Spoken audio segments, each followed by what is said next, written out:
Welcome to my YouTube channel. साथीहरू, म चाहिँ आज बच्चाको लिटो बनाउन गइरहेको छु है। मैले चाहिँ सुरुमा बच्चालाई चाहिँ किनेको लिटो खुवाएँ। त्यसपछि चाहिँ मैले आफै घरमा चाहिँ बनाएर खुवाउँछु। ल म के बनाउँछु है। मैले पहिला चाहिँ यहाँ ओट्स भुट्दैछु। मैले चाहिँ 2 घान ओट्सलाई भुटिसकेको छु। अब यसलाई म अरू के भुट्छु म पालै देखाउँछु है। यसमा चाहिँ मैले यहाँ आल्मुनियम भुटिसकेँ। अब यसको पालो मिक्सर ल आल्मुनियम पनि भुट्यो है। यहाँ रह्यो काजु।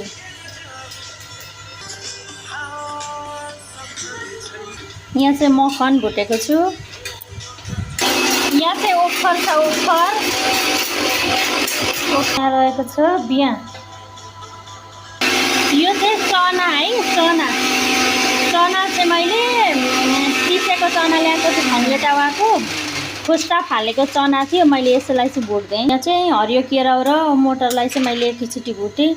अब यसलाई चाहिँ नाङ्लोमा हालेर एउटा लोहोरोले यसको दिउ के भन्छ खोस्टा फाल्नु पर्यो, दिउल मात्र निकाल्नु पर्यो। अनि यहाँ चाहिँ भटमास छ।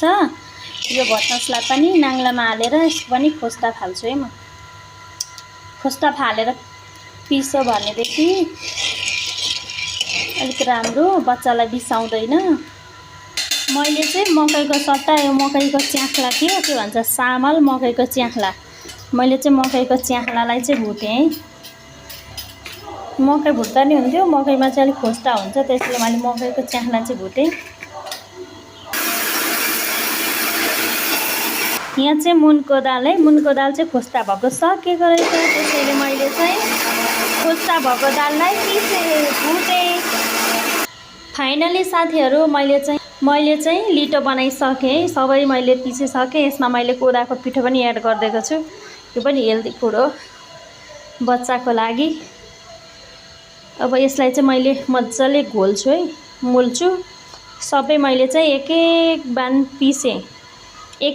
पिसेर मैले चाहिँ यसरी राखेँ। अब यसलाई चाहिँ मैले मजाले मोल्छु अनि मोलेर चाहिँ बट्टामा राख्छु है।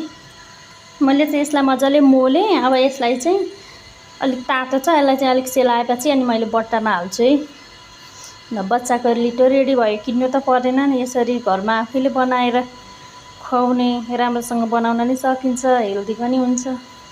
यो लिटो चाहिँ मैले बिहान खुवाउँछु है, दिनको 1 टाइम खुवाउँछु बच्चालाई।